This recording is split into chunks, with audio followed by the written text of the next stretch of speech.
ბრალდი ვარ ამ უმრჩეველთან და არ ვიცი რას მეტყვიან, თუმცა დარწმუნებული ვარ, რომ აქ ჩართული იქნება ადმინისტრაციული რესურსი და მთლიანად შემითქვლიფავენ ამ SOUS-ს.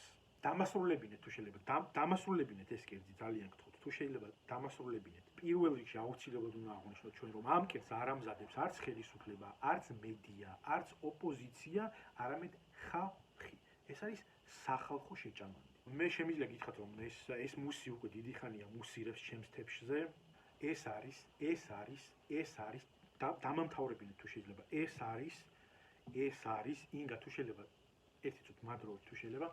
ეს არის ანუ ხო ხედავთ რომ 30 ჯერს ვარ გავიმეორე ის სიტყვა რომელზეც მათ შეიძლება ისი აზრის ჩამოყალიბებას ვერ ვახერხებ და დამასრულებინეთ თუ შეიძლება. მადლობთ. ეს არის ყიყლიყო. იცით არის მე არ გაწყვეტინებით და თქვენც ნუ გამაწყვეტინებთ ამ ელარჯს თუ შეიძლება რა. ჩემი ასე ვთქვათ კერძი არის ასე ვთქვათ გემრიელი და მე ასე ვთქვათ მაქვს ასე ვთქვათ იმედი რომ ასე ვთქვათ როცა ასე ვთქვათ გავიტანთ ასე ვთქვათ შეფებთან ასე ვთქვათ აი ამ ასე ვთქვათ კერძს ასე ვთქვათ შეფები ასე ვთქვათ პოზიტიურ ასე ვთქვათ შეფასებას ასე ვთქვათ მომცემენ. ეს არის ძალიან ჩვეულებრივი რუსული რეცეპტი რომელსაც აღარ შეჭამს უკვე ქართული საზოგადოება ეს გამორიცხული არის. მადლობთ აუცილებლად მოგახსენეთ ფაქტებით. აი უყურეთ. აპეტაიზერად ჩვენ გვაქვს აქ მოხარშული კარტოფილი და სელიოტკა. ხო ასეა. ამას ვერ უარყოფთ ახლა ვერც ერთ ვარიანტში, ხო? რა თქმა უნდა, ამას ვერ უარყოფთ. შემდეგ უკვე 메ინ დიშად შემოგვაქვს ოლივიეს სალათა, ხოლო დესერტად გვაქვს მოსკოვის კამფეტები და რაღა აკეთოს ახლა ამ კაცმა ბოლოს და ბოლოს. მატრიოშკაში ხო არ დაასერვირებს, რომ დარწმუნდეთ ყველანი. ესე თქვენ ახლა მეკითხებით, რომ მე რა სუნელები გამოვიყენე, რა ტექნიკა გამოვიყენე, როგორ მოვიქეცი, რა რეცეპტს მივყევი, საერთოდ რა გავაკეთე ამ ყველაფერს მეკითხებით მე და მე ამაზე პასუხს არ გაგცემთ, იმიტომ რომ მე აქ დაკითხვისთვის არ ვარ მოსული. მე მოვედი აქ რომ თქვენ დამისვათ ყლეობა შეკითხვები და მე მონოლოგით მოვუტყნა ტვინი.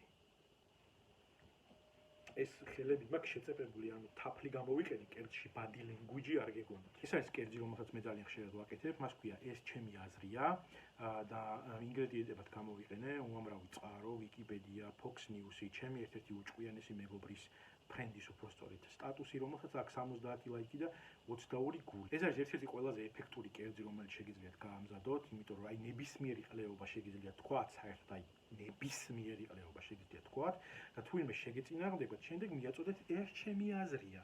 ეს ხომ ჩემი აზრია. ასევე გვაქვს ამ კერძის ამაღლებული ვარიანტი, ესე ვთქვათ, სარესტორნო ვერსია. ეს ჩემი სუბიექტური აზრია. ინგა იცით რა არის, ხა მე ამ კერძის ადვოკატად არ გამოვდგები, მაგრამ გემრიელია ნამდვილად. იცით რა არის, ქართულ ამორჩეულს აღარ აინტერესებს ეს ყბადაღებული სისხლიანი სტეიკი. გავიგეთ ბატონო, რომ არ შეიძლება ღორის მომზადება ბლადით, იმიტომ რომ შეიძლება ექინოკოკი ნაგემართოს და მოკვდე. გავიგეთ ბატონო.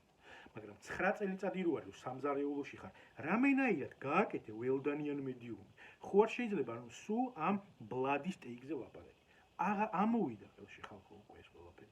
და ბოლოს რაღაცა სხვა შემოგთავაზეთ, რაღაც ბროსტეულის რაგუან, არ ვიცი. ამოვიდა ხელში უკვე დაიღალა ქართველი ხალხი ერთი და იგივე სმენით და ერთი და იგივე ჭამით. აღარ მოითმენს ამას ქართველი ხალხი. აღარ იცით რა არის, მე ზოგადად ვგმობ ძალადობას, რა თქმა უნდა, მაგრამ ეს ხორცი აუცილებლად უნდა დამებეგვა. ეს არის ტრადიციული ქართული რეცეპტით მომზადებული კორკოტი. ძალიან დიდი ბოდიში, აქ ჩდება მხოლოდ ერთადერთი შეკითხვა. ხომი გინდათ? ანუ მართლა მაინტერესებს, იმიტომ რომ ტყუილა რო არ ვიწვალო, იქნება პურით ხო არ გესიამოვნებათ ხარჩო.